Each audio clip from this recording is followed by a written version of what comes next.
The notification on my phone lit up like a neon sign in the darkness of our bedroom. 3:15 a.m. Taryn stirred beside me, her auburn hair spilled across the pillow like spilled wine. She'd been restless all week, whispering into her phone during what she called work calls and spending way too much time getting ready for her so-called business dinners. I'm Derek Mallon, 39 years old, warehouse operations supervisor at Coastal Freight in our little Maine town of Millfield. I fix problems for a living: broken conveyor belts, scheduling disasters, workplace drama. You name it, I untangle it. But the problem sleeping next to me, that one was about to get a whole lot more complicated. The phone buzzed again. Taryn's phone, not mine. She'd left it charging on my side of the nightstand, and the screen was facing up like an open book. The message preview made me froze. Can't wait to see you tomorrow night. Hotel room 237 is booked. C. Colt Rayner. Her ex-boyfriend from college, the personal trainer with the perfect abs and the even more perfect ability to charm his way into other people's marriages, including mine, apparently. I sat up slowly, careful not to wake her. My hands were steady. Years of handling delicate warehouse equipment had taught me precision under pressure. I picked up her phone and swiped through the messages. What I found made me wish I'd stayed asleep. Derek will never find out. He's too busy with his blue-collar life to notice. The trip to Bar Harbor is perfect cover.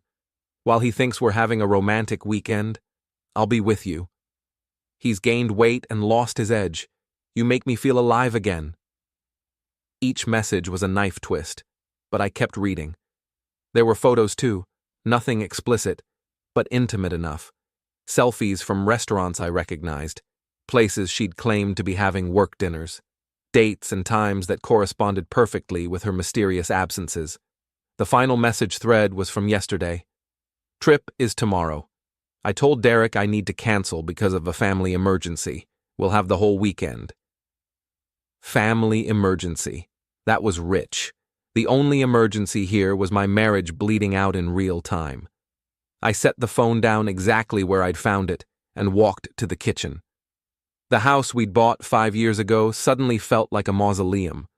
All those dreams of fixing it up together, of growing old on the wraparound porch overlooking Millfield Lake, of maybe having kids someday. All of it crumbling like the rotted boards I'd been meaning to replace on the dock. The coffee maker gurgled to life as I planned my next move. Taryn thought she was smart, thought she could play me like some dumb warehouse grunt who wouldn't notice his wife slipping away. She was about to learn that underestimating Derek Mallon was the biggest mistake of her life. I opened my laptop and logged into our phone plan account. The family locator showed 2 dots very close together at an address I recognized, Colt's bachelor apartment on Elm Street. It was 4 a.m. They weren't discussing workout routines. By the time Taryn stumbled into the kitchen at 7, yawning and stretching in her silk pajamas, I had everything planned. She kissed my cheek with lips that had been on another man just hours before. "Morning, honey," she said, pouring herself coffee. "I have some bad news about our trip." I looked up from my newspaper, the picture of a concerned husband. "What's wrong?" "My sister called last night. Mom's in the hospital. Nothing serious, but I should probably stay close to home this weekend."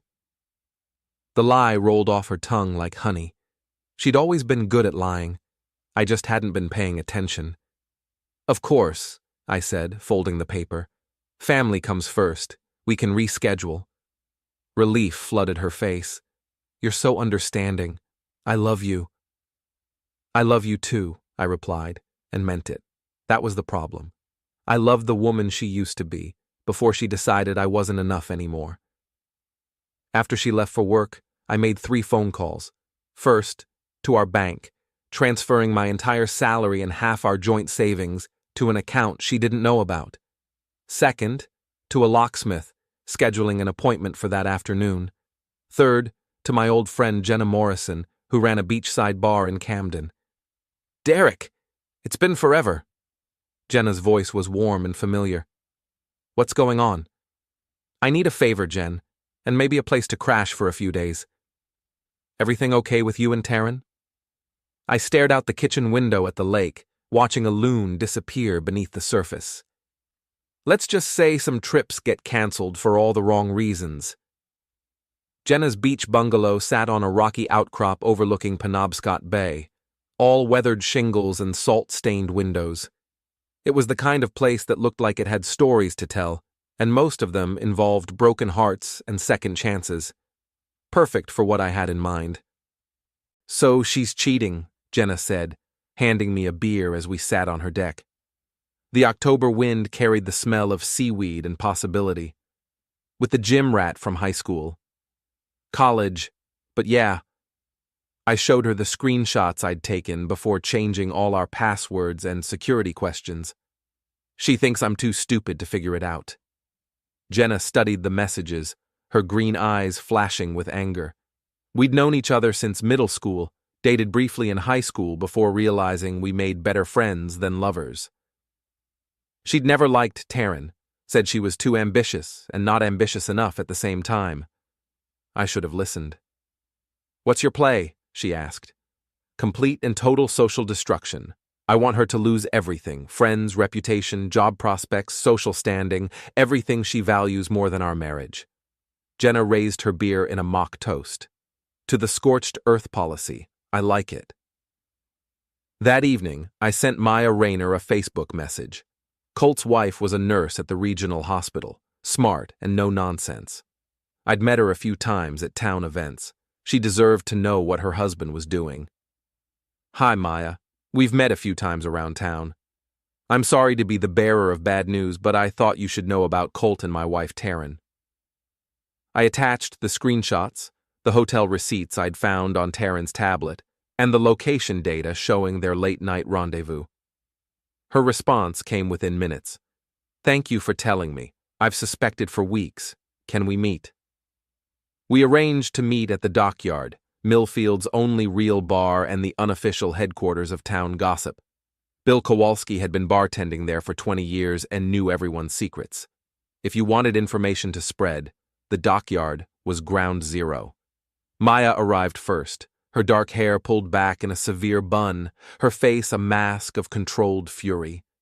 She was prettier than I remembered, with intelligent brown eyes and the kind of quiet strength that came from dealing with life-and-death situations at work. How long have you known? She asked without preamble. Found out 3 days ago. You? I've had suspicions for a month. Colt's been working late, going to conferences that don't exist, buying new clothes. She sipped her wine, her hand trembling slightly. I found a credit card statement with charges to restaurants we've never been to. I'm sorry, Maya. This isn't easy for either of us. No, it's not. But I'd rather know than live a lie. She looked at me directly. What are you planning to do about it? I told her. All of it. The bank accounts, the changed locks, the evidence I was gathering. Her smile was sharp as a scalpel. I want in, she said. Colt thinks he's so smart, so untouchable. Time to prove him wrong. We spent 2 hours planning. Maya had access to Colt's phone records through their shared plan. She'd been documenting his lies for weeks, building a case for their inevitable divorce.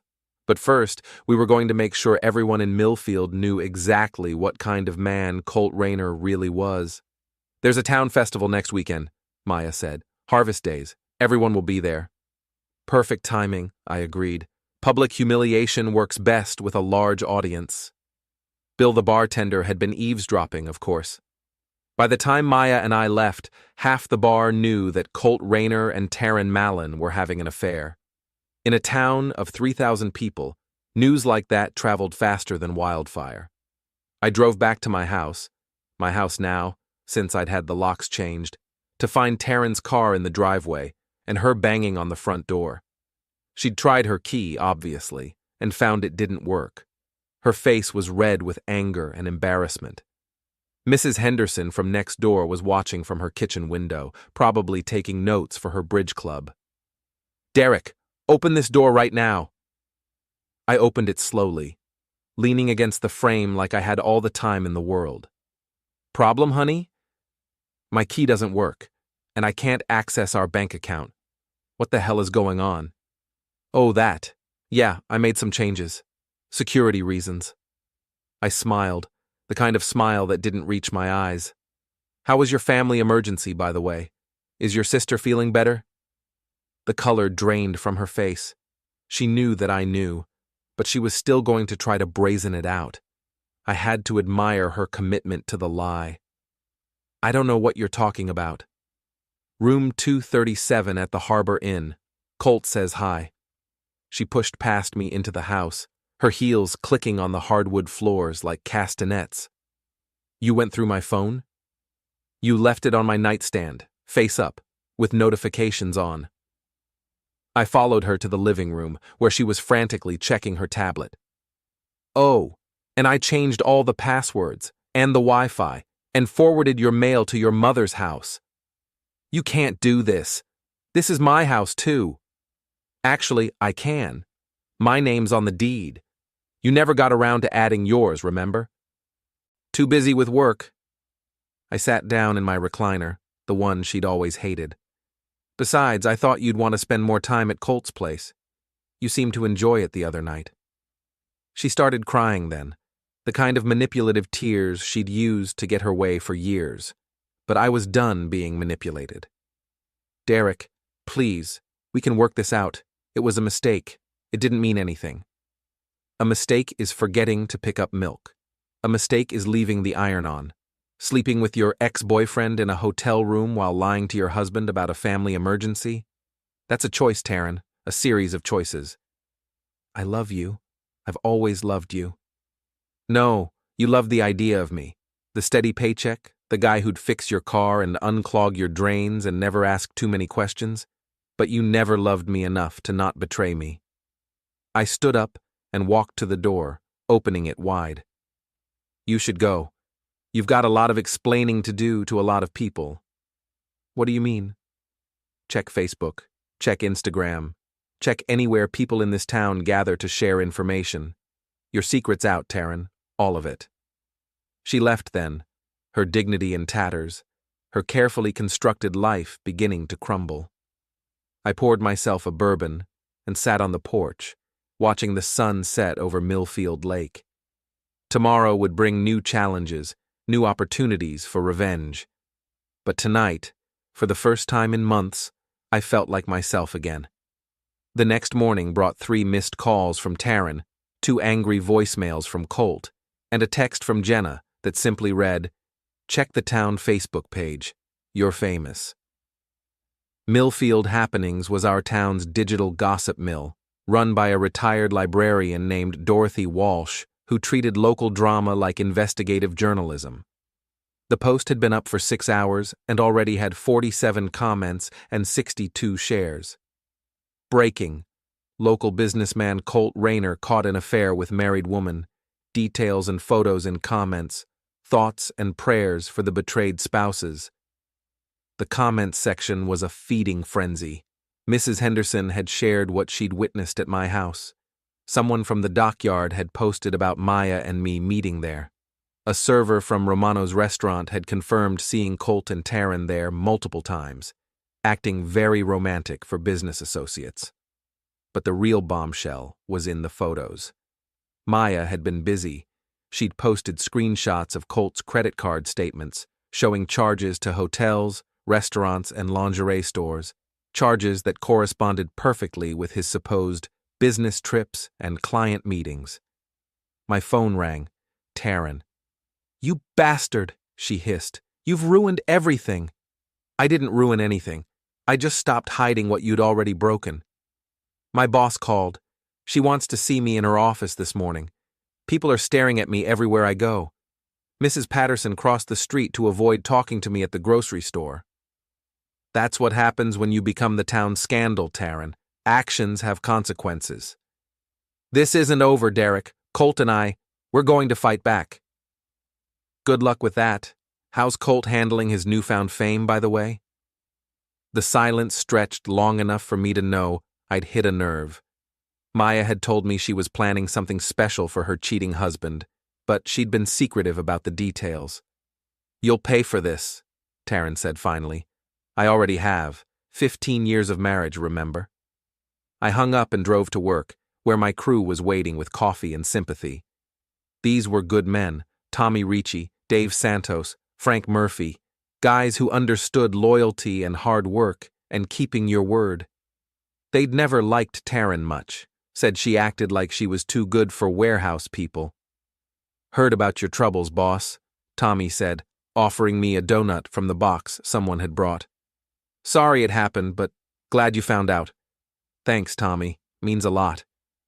You need anything, moving help, someone to watch your back, whatever, you just say the word. That's the thing about blue-collar guys. When life kicks you in the teeth, they don't offer thoughts and prayers. They offer practical help and unconditional loyalty. It's why I'd always felt more comfortable in the warehouse than at Taryn's corporate dinner parties. Around noon, Maya called with an update that made my day considerably brighter. Colt came home this morning to find his car wrapped in plastic wrap, she said, barely containing her laughter. Every inch of it, and I may have accidentally dropped a few cans of tuna fish into his air conditioning vents. Accidentally? Very accidentally. I also changed all his passwords, transferred his half of our savings to my personal account, and scheduled a moving truck for this afternoon. His stuff will be on the front lawn by 5 p.m. You work fast. 15 years as a nurse teaches you efficiency. Oh, and Derek, I may have mentioned to a few people at the hospital that Colt's been offering special training sessions to married women. His client list is about to get very short. Colt's gym, Rainer Fitness, depended on word-of-mouth advertising and community trust. In a small town, reputation was everything. Maya had just torched his in the most public way possible.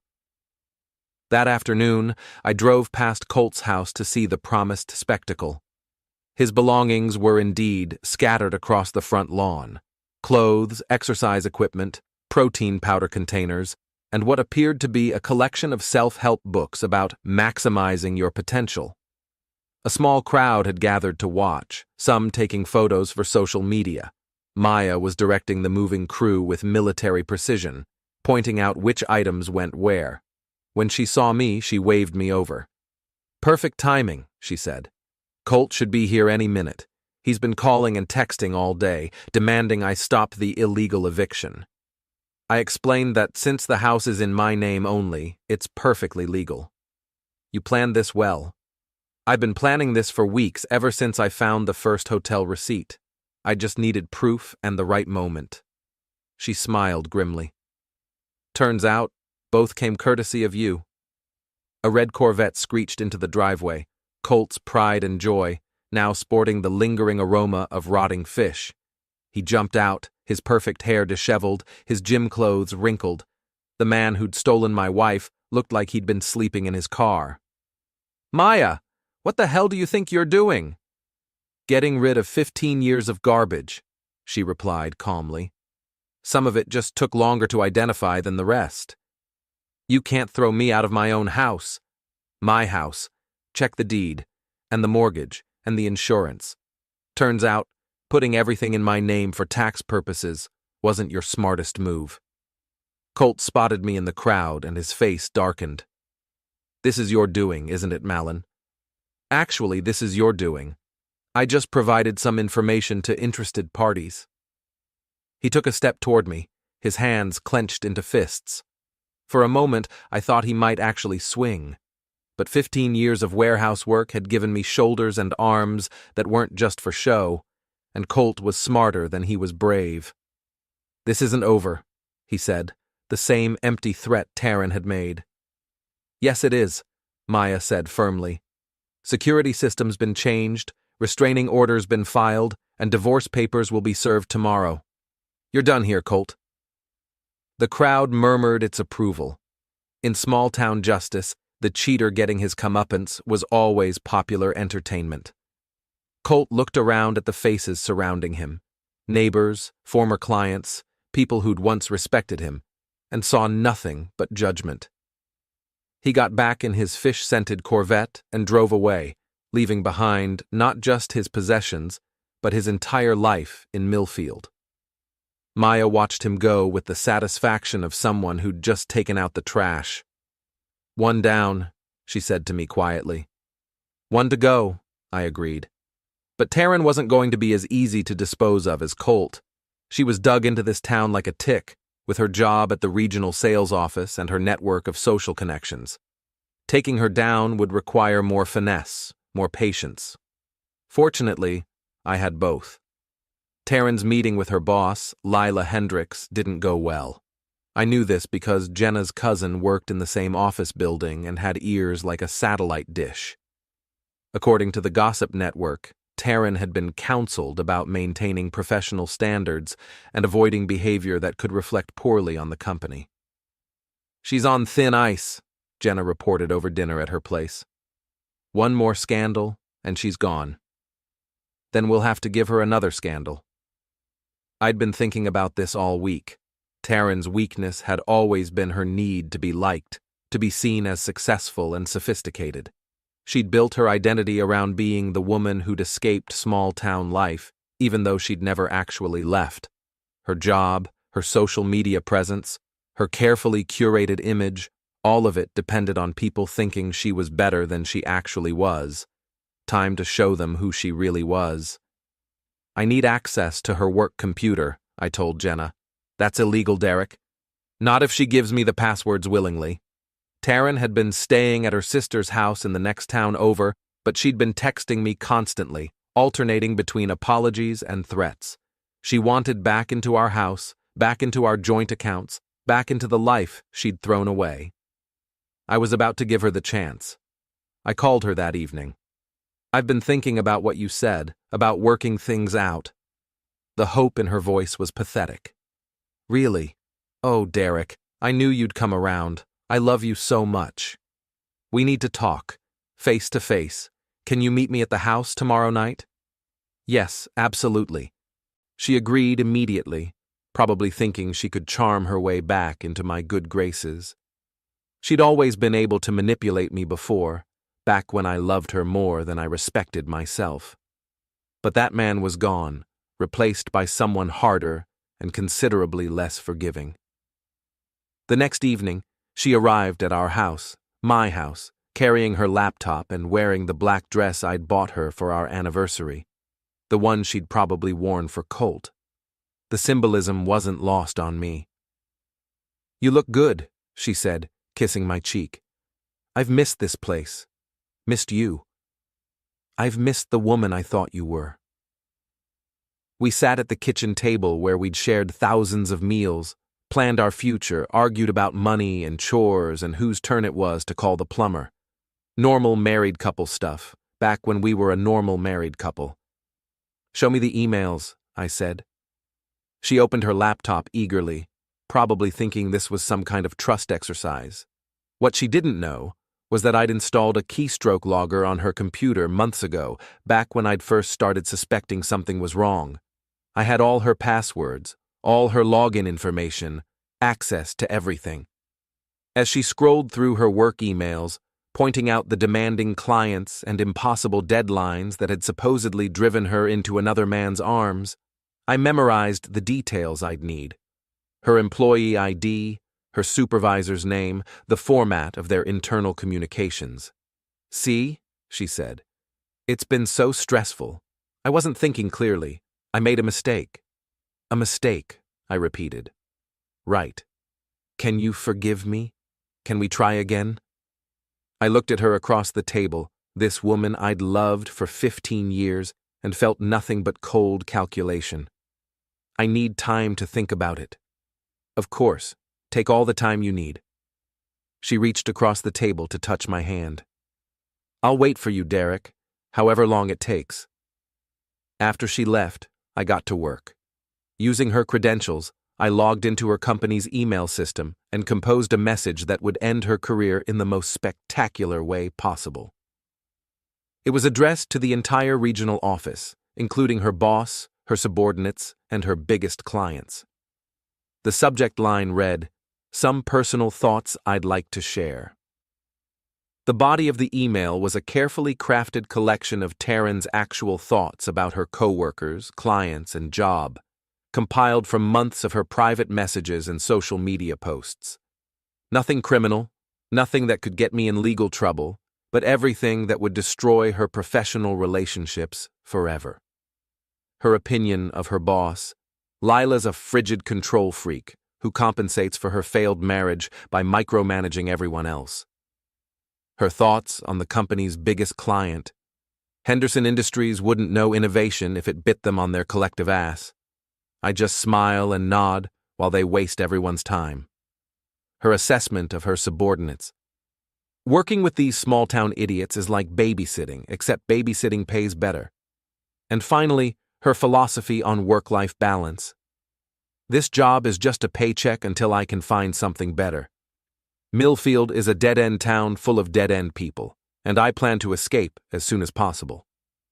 I scheduled the email to send at 9 a.m. the next morning, right when everyone would be checking their messages with their first cup of coffee. Then I drove to the dockyard to establish an alibi.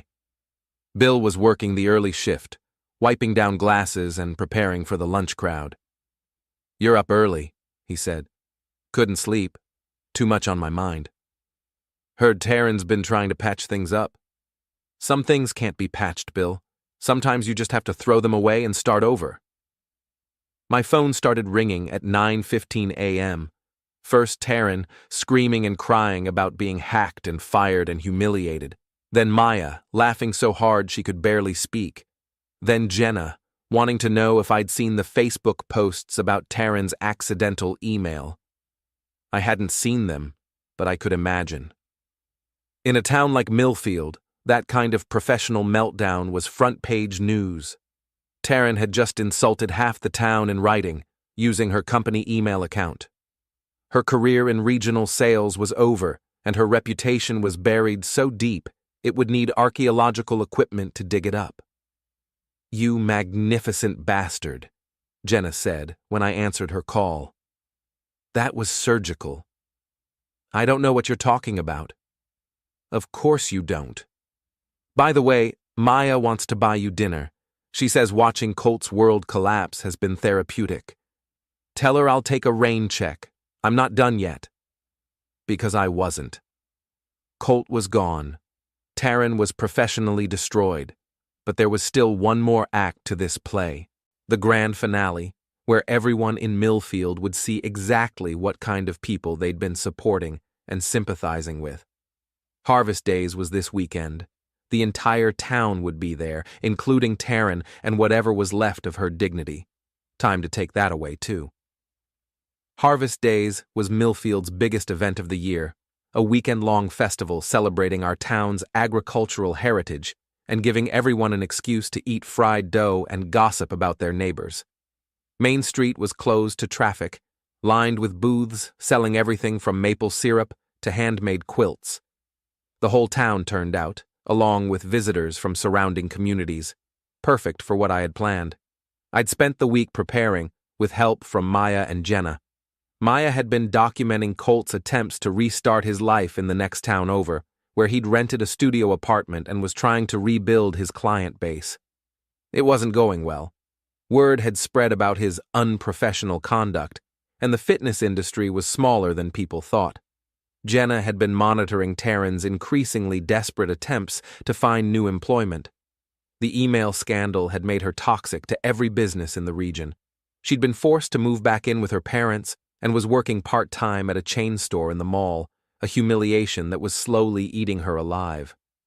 But I wanted more than their professional destruction. I wanted their complete social exile from the community they'd tried to deceive. I wanted everyone to see them for what they really were. Saturday morning, I set up my booth right in the center of the festival. Officially, I was representing Coastal Freight, handing out promotional materials and talking to potential clients. Unofficially, I was the spider in the center of a web that was about to catch two very specific flies. Maya arrived first, looking better than she had in months. Divorce proceedings were moving forward smoothly, and she'd already started dating a doctor from Portland. Freedom looked good on her. "Any sign of our targets?" she asked. "Not yet, but they'll be here. Taryn won't be able to resist showing her face. trying to rehabilitate her image, and Colt's too arrogant to stay away. Jenna joined us an hour later, bringing coffee and donuts from her restaurant. She'd closed early to be here for the show. "Half the town's talking about what's going to happen when those two show up," she reported. "The other half is taking bets on whether they'll have the nerve to come at all." We didn't have to wait long. Taryn appeared around noon, wearing sunglasses and a hat like some kind of discount celebrity trying to avoid paparazzi. She was with her sister Karen, who looked like she'd rather be anywhere else in the world. The reaction was immediate. Conversations stopped. People turned to stare. Someone took a picture. Taryn tried to pretend she didn't notice, but her face was red with embarrassment and anger. She made it about 50 feet before spotting me at my booth. For a moment, I thought she might turn around and leave. Instead, she squared her shoulders and walked straight toward me, Karen trailing reluctantly behind. "Derek," she said, her voice artificially bright. "How nice to see you here." "Taryn, how's the job search going?" Her smile faltered. "Fine, I'm exploring new opportunities. I heard about the Walmart position. Very humble of you." Karen grabbed her sister's arm. "Come on, Taryn. Let's go look at the craft booths." But Taryn wasn't done. She'd come here to make a statement, to show the town she wasn't beaten. "I want you to know I don't blame you for being angry. What I did was wrong. But destroying my career? That was cruel. Even for you. I didn't destroy your career. You did that all by yourself, with your own words. I just made sure everyone got to read them." A small crowd was gathering, pretending to browse the nearby booths, while obviously listening to our conversation. In Millfield, public confrontations were better than cable television. "You hacked my email account. That's a federal crime." "Did I? Interesting theory. Can you prove it?" She couldn't, of course. I'd been careful to use her own computer, her own passwords, her own login session. Any investigation would show the email had been sent from her workstation during normal business hours. "You've ruined my life," she said, her voice rising. "No, I've revealed your life. There's a difference." That's when Colt appeared, pushing through the crowd like a bargain basement superhero coming to rescue his damsel in distress. He looked terrible, unshaven, hollow-eyed, wearing clothes that had seen better days. His car troubles had apparently extended to his personal grooming. "Malin," he said, trying to sound threatening. "We need to talk." "Do we? I think we covered everything that needed covering. You cost me my business, my marriage, my home. Actually, sleeping with another man's wife cost you those things. I just documented it." He took a step closer, his hands clenched into fists. The crowd around us grew larger, sensing violence in the air. Someone had their phone out, recording. "You think you're so smart, don't you? The clever little warehouse worker who outwitted the big bad personal trainer." "I don't think I'm smart, Colt. I know you're stupid. There's a difference." That did it. He swung at me, a wild haymaker that telegraphed itself from 3 counties away. I'd been in enough warehouse fights to know how to handle angry men who were all muscle and no technique. I stepped aside, grabbed his wrist, and used his own momentum to send him stumbling into a display of pumpkins. The crowd gasped. Colt went down hard, covered in orange pulp and embarrassment. When he tried to get up, I was standing over him, not threatening, just present. "Stay down," I said quietly. "You've humiliated yourself enough for one day." But Colt wasn't smart enough to quit. He lunged at me from his knees, trying to tackle me around the waist. This time I didn't dodge. I planted my feet and let him hit me, then brought my knee up into his solar plexus. He folded like a cheap suit, gasping for air. "That's enough!" someone shouted. Police Chief Morrison, Jenna's uncle, was pushing through the crowd, his hand resting on his radio. "Break it up, both of you." "No problem here, Chief," I said, straightening my shirt. Colt was just leaving. Colt struggled to his feet, still wheezing. His face was purple with rage and oxygen deprivation. This isn't over, Malin. Yes, it is, Chief Morrison said firmly. Both of you. Walk away. Now. But before Colt could leave, Maya stepped forward. She'd been watching from the edge of the crowd, and now she had something to say. Actually, there's something everyone should know about Colt Rayner, she announced, her nurse's voice carrying clearly over the crowd. He's been telling people that I threw him out for no reason, that I was jealous and controlling. But the truth is, he's been cheating on me for months, stealing money from our joint accounts to pay for hotels and gifts for other women. She pulled out a folder full of documents, bank statements, credit card bills, phone records, all documented, all proven. Colt Rayner is a liar, a cheat, and a thief, and everyone in this town should know it. The crowd murmured its approval. In small-town justice, public shaming was a powerful tool, and Maya was wielding it like a surgeon's scalpel. Colt looked around at the faces surrounding him, former clients, neighbors, people who'd once respected him, and saw nothing but disgust. His shoulders sagged in defeat. "Come on," he said to Taryn. "Let's get out of here." But Taryn wasn't ready to leave. She was staring at me with a mixture of hatred and something that might have been admiration. "You planned all this, didn't you? The festival, the crowd, the public humiliation." "I planned to attend a community event and support local businesses. What happened after that was entirely up to you. You've become someone I don't recognize." "Good. The man you knew was a pushover who let his wife walk all over him. This version has a spine." She nodded slowly, finally understanding that the man she'd married, the one who'd forgiven her small betrayals and ignored her casual cruelties, was gone forever. "I hope you're happy," she said. "I'm getting there." Taryn and Colt left together, walking through a crowd that parted like the Red Sea and closed behind them like a door. They'd been officially exiled from Millfield society, marked as untrustworthy and unworthy of respect. I watched them go, feeling a satisfaction so deep it was almost spiritual. Justice had been served, not by courts or lawyers, but by the simple application of truth and consequences. "Damn," Jenna said, appearing at my elbow. "That was better than cable." "It's not over yet," I said. "There's still one more act." The final act came 3 weeks later, at the monthly town council meeting. These were normally boring affairs attended by a dozen senior citizens and whoever was feuding with the city about their property taxes. But word had gotten out that something special was planned for this meeting, and the community center was packed. I'd spent those 3 weeks carefully preparing my presentation with help from Maya and her lawyer. What we'd discovered about Colt's business practices went far beyond simple adultery. He'd been running what amounted to a pyramid scheme, convincing clients to invest in a revolutionary fitness franchise opportunity that existed only in his imagination. The money, nearly $50,000 from 8 different families, had been spent on his lifestyle, the hotels, the restaurants, the gifts for his various affairs. He'd stolen from his own neighbors to fund his betrayals.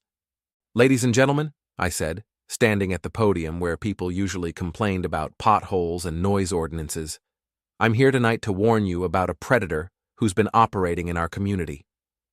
I laid out the evidence methodically. Bank records showing the investments, emails promising returns that never materialized, testimony from victims who'd been too embarrassed to come forward until now. Colt wasn't there to defend himself. He'd left town 2 weeks earlier, one step ahead of a civil lawsuit that would have taken everything he had left. But his victims were there, and they had stories to tell. Mrs. Patterson, the elderly woman who'd crossed the street to avoid Taryn at the grocery store, had lost her late husband's insurance money to Colt's scheme. The Hendersons from next door had invested their daughter's college fund. Tommy, from my warehouse crew, had put in his entire savings, dreaming of owning his own gym someday. "He looked me right in the eye," Tommy said, his voice shaking with anger, "and promised me this was a sure thing. Said I'd double my money in 6 months. Instead, I lost everything." The room was silent except for the sound of people crying, victims, their families, neighbors who'd trusted a man because he had a nice smile and perfect abs. Colt had stolen more than money. He'd stolen their faith in their own judgment, their ability to trust. But I wasn't done yet. Colt Rayner didn't operate alone, I continued. His accomplice, Taryn Mallon, helped him identify targets and build trust. She used her position at the regional sales office to gather financial information about potential victims, then passed it along to Colt. This wasn't entirely true. Taryn had been too self-absorbed to actively participate in Colt's schemes, but it was plausible enough to stick. And after her email disaster, no one in town was inclined to give her the benefit of the doubt. She knew what he was doing, I said, meeting the eyes of everyone in the room. She knew he was stealing from her neighbors, from her husband's co-workers, from the people who'd welcomed her into this community, and she said nothing because she was too busy enjoying the benefits of his crimes. The murmur that went through the crowd was like thunder. Whatever sympathy anyone might have had for Taryn evaporated in that moment. She wasn't just an adulteress anymore. She was an accomplice to theft, a traitor to her own community. Chief Morrison stood up from his seat in the back row. "Do we have enough evidence to press charges?" "The district attorney is reviewing the case," Maya's lawyer said. "But yes, we believe we have sufficient evidence for fraud charges against Colt Rayner and potentially conspiracy charges against Taryn Mallon." The crowd erupted in angry voices, demands for justice, calls for action. I let them vent for a few minutes, then raised my hand for silence. "There's one more thing," I said. "I want everyone to know that I'll be personally guaranteeing restitution for the victims, not because I have any legal obligation, but because this community took care of me when my world fell apart, and I want to return the favor." This was my master stroke, the move that would cement my reputation as the wronged husband who'd risen above his circumstances. I couldn't afford to repay $50,000, but I didn't have to. The gesture itself was worth more than the money. The room exploded in applause. People were standing, cheering, treating me like some kind of hero, and maybe I was. Not the hero of a fairy tale, but the hero of a revenge story, the underdog who'd fought back and won. After the meeting, people lined up to shake my hand, to thank me for exposing the truth, to invite me to dinner or fishing trips or their daughters' weddings. I'd gone from being the town's most pitied man to its most respected in the space of an hour. Maya found me in the parking lot afterward, grinning like she'd just won the lottery. "That was incredible. Did you see their faces when you offered to pay restitution?" The look on Dorothy Walsh's face alone was worth it. She'll be dining out on this story for years. "What happens now?" I looked up at the stars, visible now that the crowd had dispersed and the parking lot lights had dimmed. "Now I get on with my life. The real one, not the pretend one I was living before." "Any regrets?" I thought about it seriously. 15 years of marriage, gone.